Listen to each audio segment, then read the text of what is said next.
So, the first question that I will ask is to Mr. Aliko Dangote, Alhaji, as we call him. Alhaji, your goal is for children to lead healthy, productive lives no matter where they're born.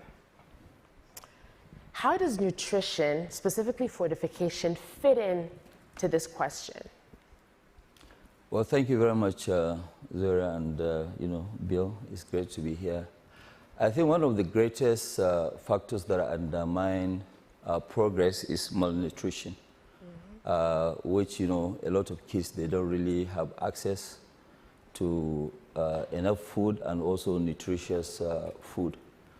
So, but what we have done in Nigeria, because it's not new, we've started this a very, very long time ago, because if you look at it, for example, to do with iodization started in Nigeria in 1993.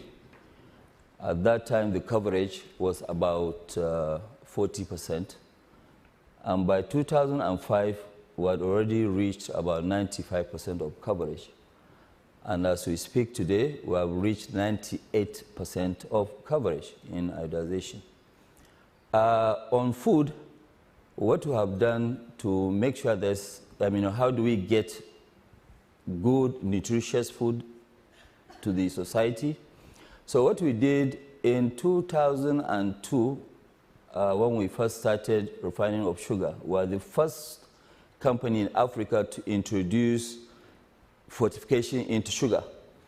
Because, it took us a long time to be able to figure out, okay, at what point do you actually apply the fortification? So what we did was we worked with the Standard Organization of Nigeria, we worked with UNICEF, and also some technical people to see, okay, fine, how do we really, create these equipments where they will now dose the vitamins at the end of it so that our children will be able to consume that. With that one, now, government brought out the policy where all these food items, majority of them like sugar, wheat products, which means flour, pasta, noodles, vegetable oil, and then the sugar, all of this, they brought out regulations where they say that it is mandatory to apply vitamin fortification. So majority, all the companies now in Nigeria, what we do is that we are fortifying all these products so that children will be able to, to access this without, going to drugstore or whatever. And with this, 80% of all the companies that produce food were very, very pleased, and we want to thank Bill and Melinda Gates Foundation for calling for a general meeting for everybody to sign up and say that, yes, they will continue to fortify their food products. So that is how we are now getting that. On the other side, on Aliko Dangote Foundation, what we are doing, we are actually, we have what you call integrated nutrition program, of which now we are trying to, I'm sure Zora must have spoken about it, right. We are now going to make sure that, yes, we access minimum, we take out 2 million children out of being malnourished. So it's one of the things that the foundation is doing. But right now, Dangote is also in the process of rice milling. We are setting up about 1 million tons of rice, and all our rice will apply these nutritious, vitamins. So this one, because the main food that we eat in Nigeria is mainly rice. People eat rice in the morning, they eat rice in the afternoon, they eat rice at night. So with this, we are now trying to introduce something, and also we are going to the government to make it mandatory for all the rice that we consume in Nigeria to be fortified. So this will help quite a lot. Thank you very much. Thank you. And Bill, you and Alhaji have a lot of influence. We all know this. But to achieve your nutrition goals, you've chosen to build a coalition of private sector, philanthropy, government, to help achieve these nutrition goals for Nigeria and beyond. So what is the role of this broader coalition in your food fortification work? Well, it's pretty important that we focus more on nutrition because about 40% of the kids who do survive end up not with physical or mental development. And a big part of that can be reduced with this food fortification. But to really get it right, you've got to make sure the requirements are there, the government's able to go out and measure it, so that they make sure nobody's trying to save a little money by not doing this well. The greatest example was what was done with salt, the iodine enhancement there. Globally, that's been a huge advance, and that's reduced the cretinism that resulted from that iodine deficiency. Now we're taking 5 additional micronutrients where the costs are actually quite small, vitamin D, iron, B12, that have very positive benefits. And we're trying to make sure in every country that the typical diet that a child will have, whether it's rice or bouillon or flour, that across those staples, they get every single one of these micronutrients. Excellent. Thank you so much. And now we'll take questions from members of our Goalkeepers Advisory Board. And we'll start with Angel Adelaja of Fresh Direct, Nigeria. Angel? Good morning. Thank you so much. I'm excited to be here, and I'm excited to see that Nigerian private sector is so actively pushing the global goals.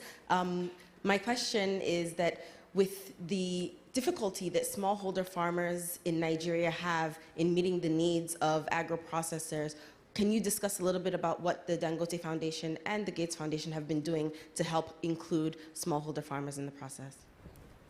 Well, thank you very much, the lady from Nigeria.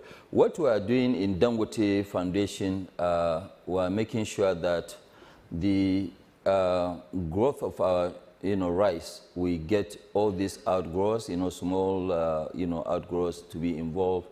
And then we have already arranged, where the banks will fund these small outgrowers. For example, our entire rice for the 1 million will actually be done by these outgrowers. So, which means we are going to create wealth, among them, and we'll give them the rice seedlings, we give them the implements, we give them the fertilizer, of course, which we are now, going to start making from January.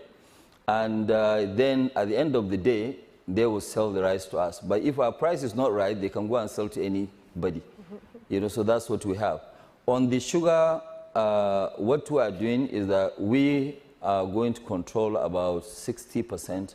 About 40% of that will be done by also outgrowers.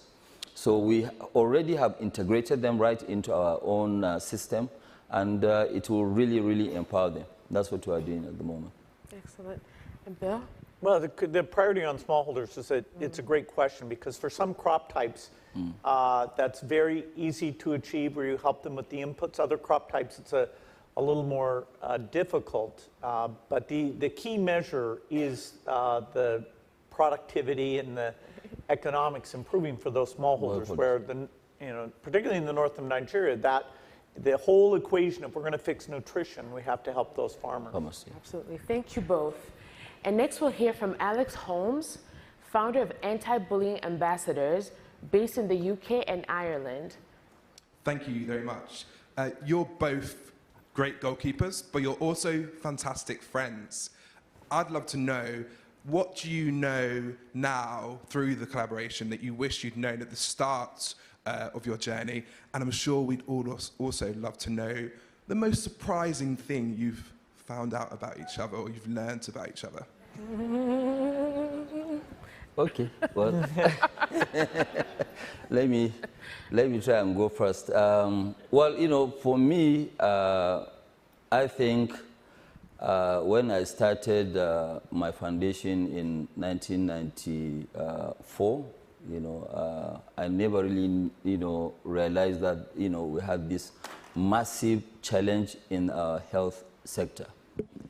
Really, it was a mind-boggling when we now had this, agreement to now cooperate and have collaboration with Bill and Melinda Gates Foundation. And that really opened up my eyes to realize that, look, there are a lot of challenges in health.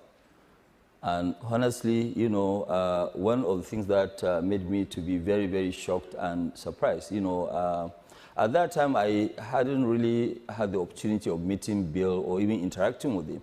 But meeting Bill, it actually now made me totally a different person, thinking that, yes, you know, this is somebody who really has nothing to do with us, for example, in Africa or Nigeria, but he's putting his money, his soul, everything.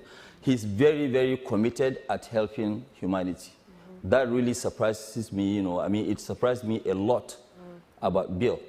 And, you know, I realized that, you know, he's a very simple person. I never knew that Bill was going to be this simple. And I thought he was a very, very tough guy, but, you know, very soft-spoken and, you know, kind-hearted. It is really very difficult to find people like Bill in this world. Bill, we're grateful. Thank you. And, you know, I can assure you now, I believe that, yes, with my association with you, my only prayer is that in the next few years, I will try and give a chunk of my wealth to also charity. Thank you. And Bill? Yeah, it was fun when we got to know each other. We would be traveling around Lagos, where the traffic gives you lots of time to sit and talk sometimes. And, you know, I'd be showing Aliko my charts about, hey, Sokoto has a pretty low vaccination rate, you know, and Kano needs to do this. And Aliko, he really knows people. He has relationships. He's willing to reach out to people. So he'd say, hey, let's call the governor, you know, and we'll talk to him about this.